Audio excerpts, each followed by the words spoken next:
Welcome. You are listening to Sharegiving Secrets with Deborah Greenhut. If you are a family caregiver or expect to be one, and you want to maintain your well-being while caring, then you are in the right place. I am your host, Deborah Greenhut, speaker, author, and rational caregiver advocate. I'm a family caregiving veteran, bringing you survival secrets and experiences from experts who share the goal of doing less by managing more. We need to invent and reinvent family care, and together we're going to do it.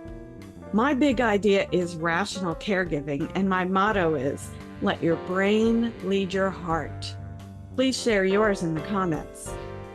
Sharegiving Secrets, because friends don't let friends be caregivers alone. Let's do this. Hi, everyone, and Happy New Year. It's that time of year when all of us start to think about resolutions, whether we actually make them or implement them or not. So I thought I'd speak about that. I'm recording this a little bit before January 1st, but I'm already thinking about mine. You know, we make them and most of us break them. It turns out that by the end of the first week of having made a resolution, about a quarter of the people who've made one fail to keep it.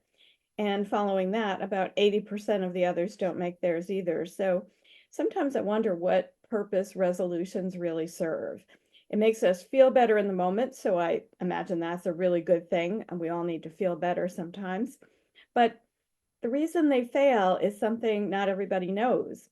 They fail often because people don't make the right kind of plan to implement the resolution. So it's not the want to or the intention that matters as much as how are you going to follow up on it? What are you going to do about it?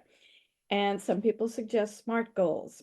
You might have heard that acronym before, SMART. Those kind of goals are specific, measurable, actionable, they're relatable to you, and they're time bound. By that, I mean, you can't just say, I want to do more exercise. That's never going to get you anywhere.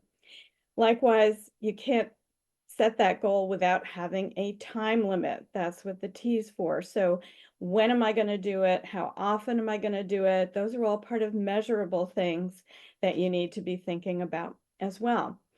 And actionable, is there a specific action that you're going to take? Is it a mental goal where you're just going to think about something? Not that thought is something I devalue at all by any means, but are you thinking about doing more exercise, or are you going to do more exercise? So what actions are you going to take?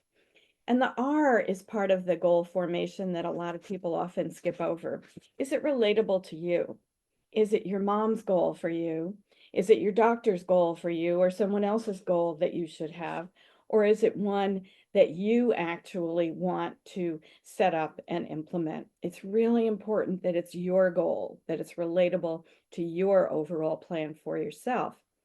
So if you don't have an overall plan for yourself, except I'll just do everything that comes up every day in the order that it comes up and until I drop, that's not much of a plan, particularly if you are a caregiver. So I advocate for rational caregiving, being a good manager, and making sure that you provide goals that you can live by. Now, it's a season where we're all, most of us, planning to be giving something to someone. And I have to reflect back on something I witnessed a couple of years ago during the holiday season, because it made me more mindful of doing intentional acts of kindness, which I also advocate, that we think about it a little bit. What happened was we had all been to a holiday concert, and I say we all because it was a very large auditorium, and a lot of people were filing out at the end, and of course there was a line for restrooms, and the ladies' room line was really long as usual, because we don't plan those things out very well. And I got up near the front of the line, and I noticed that behind me was a couple, an older woman and her elderly husband, who wasn't very responsive, and it was very difficult, it seemed, to make him move up when it was time, were trying to enter the restroom. And the people behind them were pretty upset about it. So the women were whispering and saying, shouldn't be in here. That's not something you're supposed to do. It's not okay. No one actually said anything out loud, but I could see that this woman was becoming increasingly uncomfortable about the situation at hand.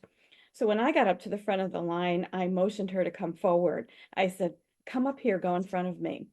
And I heard a big outcry from the line behind her, and a lot of people were pretty upset about it. Now, I know we have all kinds of restroom dilemmas in our country, and probably a family or a non-gendered restroom would be the solution for most of them. But some places are not willing or able to make that accommodation.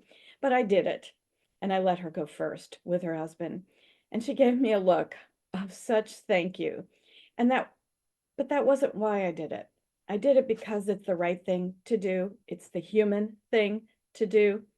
This woman was struggling, and we could, all of us in that line, easily have helped her out. So I want to think about this as a kind of coda to that season of gift giving and present receiving that we've just had, and put Sharegiving on the list of my resolutions, thinking about how often I can give something back to someone who really needs it. I can fulfill a need by sharing the labor of caregiving, which actually belongs to all of us. We can make it more difficult for people who are being caregivers, or we can do something to lighten the load.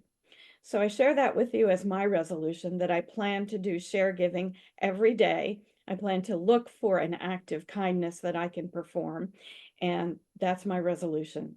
I hope yours serves you just as well. Have a great week, and I'll see you next time.